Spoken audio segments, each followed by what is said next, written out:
सपने आपके, जिम्मेदारी हमारी। Welcome to foundation coaching centre. Weekly test जो हमारा साइंस का हुआ था क्लास 10th का, उसका सॉल्यूशन हम बता रहे हैं। पहला क्वेश्चन जो है, what is balance equation defined by a proper example, मतलब संतुलित समीकरण क्या है, इसको एग्जांपल से बताना। तो बैलेंस इक्वेशन का पहले मैंने उदाहरण दिया है, hydrogen plus oxygen equal to water. ये वाटर का फॉर्मूला है H2, जिसमें हाइड्रोजन के 2 एटम, ऑक्सीजन के 1 एटम।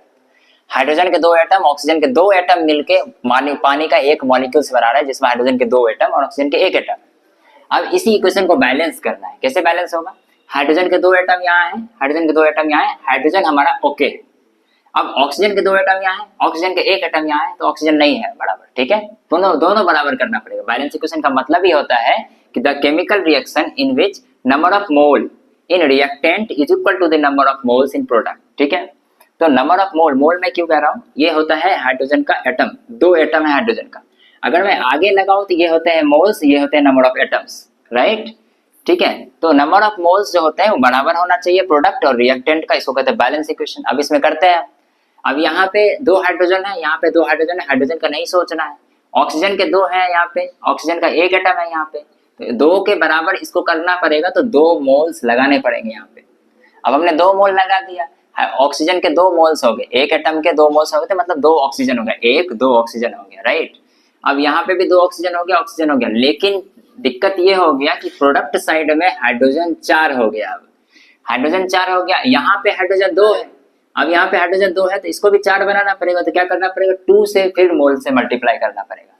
तो ये इक्वेशन जो हो गया 2H2O 2H2 प्लस O2। ठीक है, तो जिधर एरो होता है उसको प्रोडक्ट कहते हैं, जिधर एरो नहीं होता उसको रिएक्टेंट कहते हैं। ये दोनों रासायनिक अभिक्रिया में भाग लेके एक नया प्रोडक्ट बनाते हैं, इसको प्रोडक्ट कहते हैं। अभी ये 2 था, ये 2 हो गए, ये 4 है, ये 4 हो गए। ठीक है, ये वाटर के 2 मॉलिक्यूल्स हैं, वाटर के 2 मॉलिक्यूल में हाइड्रोजन के 4 एटम, ऑक्सीजन के 2 एटम। ठीक उसी तरह इधर भी हाइड्रोजन के 4 एटम, ऑक्सीजन के 2 एटम, और ये हो गया पूरा आपको बैलेंस इक्वेशन। That's it. दूसरा क्वेश्चन करते हैं। दूसरा क्वेश्चन है अपना रासायनिक समीकरण और रासायनिक अभिक्रिया का उदाहरण द्वारा समझाए, मतलब define the chemical reaction and chemical equation. देखिए, 2 जगह कंफ्यूजन होगा, केमिकल रिएक्शन क्या होता है और केमिकल इक्वेशन क्या होता है। केमिकल रिएक्शन, ये शॉर्ट फॉर्म है रिएक्शन लिखने का, REX ऊपर n reaction. Chemical equation, EQ ऊपर एन इक्वेशन, राइट।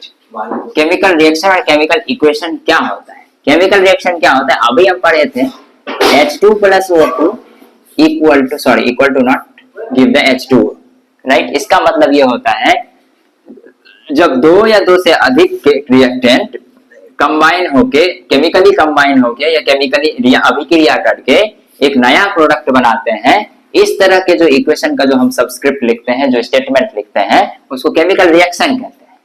अब केमिकल इक्वेशन क्या होता है? केमिकल रिएक्शन लिखने का एक तरीका है जिसको आप वर्ड्स में लिखते हैं, उसको केमिकल इक्वेशन कहते हैं।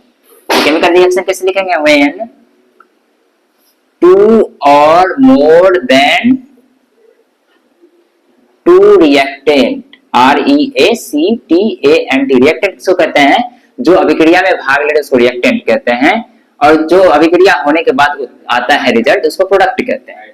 तो 2 or more than 2 reactant combine chemically to form a new product is called chemical reaction। क्या होता है? जब 2 या 2 से अधिक रिएक्टेंट एक नया उत्पाद बनाता है। ठीक है, अभिकारक कहते हैं इसको। 2 या 2 से अधिक अभिकारक जो है, एक अभिकारक से कुछ होगा नहीं, जब तक एक के साथ दूसरा नहीं लगेगा तो अभिकारक वो प्रोडक्ट बनाएगा नहीं। तो एक ही अभिकारक है आपका H2, एक अभिकारक है O2। ठीक है, एक रिएक्टेंट दूसरा रिएक्टेंट मिलकर प्रोडक्ट बनाया। तो जब 2 या 2 से अधिक अभिकारक एक नया उत्पाद बनाते हैं तो उस तरह के रिएक्शन को केमिकल रिएक्शन कहते हैं। केमिकल इक्वेशन क्या है? अभी जो आपने ये लिखा है ये केमिकल इक्वेशन है ना, ये बराबर देके, एरो देके, इधर रिएक्टेंट इधर प्रोडक्ट, ये chemical equation, right. Chemical equation क्या लिखेंगे? The way of writing chemical equation, chemical reaction, the way of writing chemical reaction is called chemical equation. Chemical equation in which reactant and product is mentioned। Reactant और product रहते हैं, मतलब chemical reaction क्या होता है, जब दो या दो से अधिक अभिकारक एक साथ अभिक्रिया करके एक नया उत्पाद बनाते हैं तो उसको केमिकल रिएक्शन कहते हैं। ठीक है, और इसी केमिकल रिएक्शन को लिखने का एक जो तरीका होता है उसको केमिकल इक्वेशन कहते हैं। ठीक है, इसको रासायनिक अभिक्रिया कहते हैं, इसको रासायनिक समीकरण कहते हैं हिंदी में। That's it. तो अगला क्वेश्चन जो है हमारा fourth, what is difference between oxidation and reduction, give example. मतलब अपचयन उपचयन में क्या अंतर है। पहले ऑक्सीडेशन पढ़ते हैं और इधर रिडक्शन पढ़ते हैं। अच्छा, ये दोनों रिएक्शन जब एक साथ होता है उसको रिडॉक्स कहते हैं। Reduction plus oxidation is redox. अच्छा, ऑक्सीडेशन का मतलब होता है कि आप किसी भी रिएक्टेंट में ऑक्सीजन को ऐड कर रहे हैं, ऑक्सीजन को ऐड कर रहे हैं, राइट, ये होता है ऑक्सीडेशन। सेम उल्टा इधर हो जाएगा, आप हाइड्रोजन ऐड कर रहे हैं। ठीक है, दूसरा यहाँ पे क्या होता है, आप इलेक्ट्रॉन रिलीज कर रहे हैं, इलेक्ट्रॉन लेफ्ट हो रहा है, यहाँ पे इलेक्ट्रॉन ऐड हो रहा है, ये भी रिडक्शन का तरीका। ऑक्सीडेशन, ऑक्सीजन ऐड हुआ तो ऑक्सीडेशन, इलेक्ट्रॉन लेफ्ट हो गया, इलेक्ट्रॉन रिलीज हो गया तो भी ऑक्सीडेशन। अगर हाइड्रोजन ऐड हुआ तो रिडक्शन और इलेक्ट्रॉन ऐड हुआ तो भी रिडक्शन। ठीक है, फिर अब इसका एग्जांपल हम करते हैं, जैसे C+O2 is CO2, यहाँ ऑक्सीजन ऐड किए हैं तो ये कार्बन का ऑक्सीडेशन हो गया। अब यहाँ अगर करेंगे तो H2 plus O2 is H2O। अभी देखिए यहाँ पे हाइड्रोजन ऐड कर रहे हैं, हाइड्रोजन ऐड किए, वाटर बना, ये पूरा रिडक्शन हो गया और ये पूरा ऑक्सीजन। वैसे इस रिएक्शन को क्या कहेंगे, ऑक्सीजन ऐड हो रहा है, हाइड्रोजन भी ऐड हो रहा है, तो इस रिएक्शन को कहेंगे रिडॉक्स रिएक्शन। ठीक है, तो मतलब ये रिडक्शन में आएगा, क्यों, क्योंकि हाइड्रोजन ऐड हुआ, ऑक्सीडेशन में आएगा क्योंकि ऑक्सीजन ऐड हुआ है, तो इसको रिडॉक्स रिएक्शन कहेंगे। That's it. हमारा पांचवा क्वेश्चन है, what is rusting of iron, और केमिकल फार्मूला से इसे बताना है। ठीक है, तो रस्टिंग ऑफ आयरन देखते हैं।